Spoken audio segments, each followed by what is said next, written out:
Värskelt renoveeritud Tartu kohtumaja üks avaistungitest ringkonnakohtu menetluses oli kohe Ida-Virumaa mõjuka kuritegeliku ühenduse juhtum, mis siis pärast maakohtu otsust apelleeriti ringkonnakohtus. Tegemist on isikutega, kes varustasid Ida-Virumaad 4 aasta vältel suurtes kogustes erinevate narkootiliste ainetega.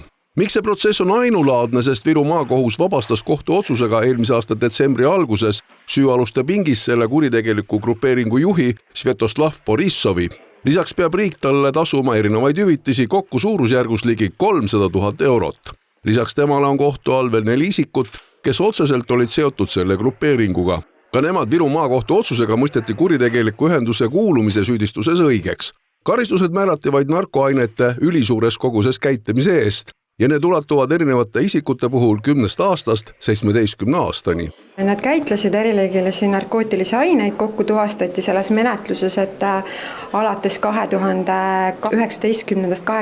aastast kuni siis kinnipidamiseni grupi liikmete käest käis läbi erinev kogus narkootilisi aineid, kokku tuvastasime menetluse käigus üle 110 kilogrammi amfetamiini, MDMA, kokaiini ja kanepi käitlemise.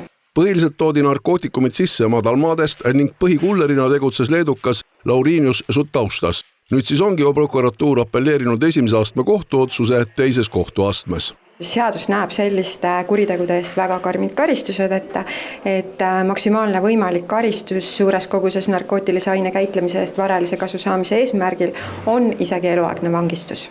Kriminaalasja raames on samuti tuvastatud, et kriminaalset tulu teeniti selle perioodi jooksul vähemalt 200 000 eurot.